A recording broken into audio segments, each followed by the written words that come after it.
While Holmes is a bit younger than in the previous games, he's still just as awesome at investigating as we'd come to expect. You'll rock up at crime scenes and need to closely eye up any potential evidence and try to work out the chain of events based on the things you've found. Whether you're zooming in on people to make observations about what type of person they are, or searching through dusty archives, you'll really be tested on your attention to detail, and it's great fun to try to slowly piece together the truth.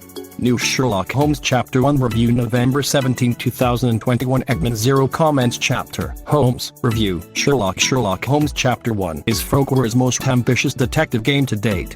This time around it features a young Holmes in his early 20s as he explores the fictional island of Cordona and gets to put his sleuthing skills to the test while trying to uncover forgotten details of his childhood.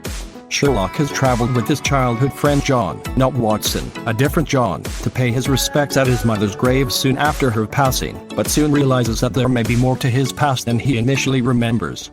While he's investigating and reminiscing about his mother, he ends up getting roped into solving a frankly ridiculous number of crimes and murders on the island. What more could Sleuth 'em up fans ask for? Sherlock Holmes Chapter 1 Review Super Sleuth. While Holmes is a bit younger than in the previous games, he's still just as awesome at investigating as we'd come to expect. You'll rock up at crime scenes and need to closely eye up any potential evidence and try to work out the chain of events based on the things you've found. Whether you're zooming in on people to make observations about what type of person they are, or searching through dusty archives, you'll really be tested on your attention to detail, and it's great fun to try to slowly piece together the truth. Outside of the first couple of cases, there really isn't a lot of hand-holding going on. You're left to investigate at your own pace, which ends up being a bit of a double-edged sword. There are definitely times when it can be tricky to work out what you should be doing next, and you can easily find yourself feeling a bit stumped. Seeing as you have your childhood friend with you at all times, it would have been great if John could have offered up little hints about what you should do next. Instead, he just writes little notes in his journal to whine about all the things you're doing wrong, which does end up feeling pretty frustrating.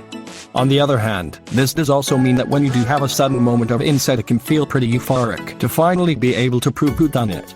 Even without John's help, one of the pretty great things about this game is that when you do hit a bit of a brick wall on a case, you can easily step away and spend some time investigating something else or exploring the island.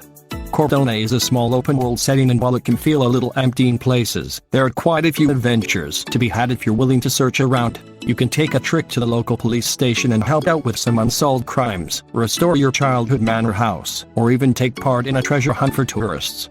It always feels really awesome when you accidentally overhear something while wandering around town, which then leads you into a brand new case to investigate. The open world setting is fun, but you can definitely tell that it's been made with a limited budget. There are lots of repeated NPC models walking around, and you can't really enter many of the buildings unless they're related to a case. Running around the island can also be pretty headache-inducing at times, as the game's frame rate frequently struggles to keep up, making it feel pretty choppy to play.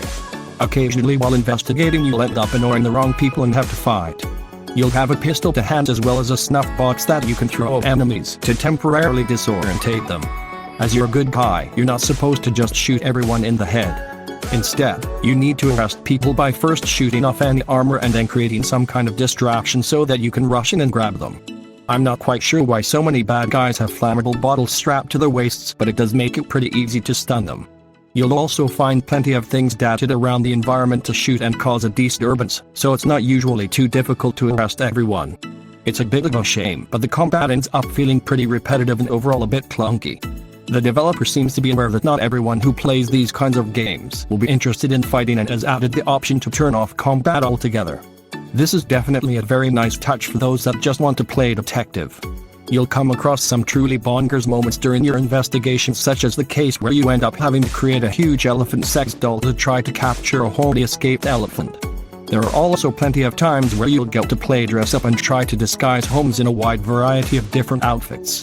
Chapter 1 knows it's being silly, but isn't afraid to lean into its dark sense of humor, which does a great job of lifting the mood even though you seem to be surrounded by plenty of grisly murders. Despite a few missteps in terms of the combat, if you're a fan of detective games, then Sherlock Holmes Chapter 1 is a pretty easy one to recommend. Getting to do things like interviewing witnesses or performing chemical analyses on suspicious evidence is an absolute blast. The island of Cordona is chock full of cases for you to investigate, and while there are a few technical issues with the open world setting, it's easy enough to forgive when sleuthing around is this. Please visit us, GameEstral.org.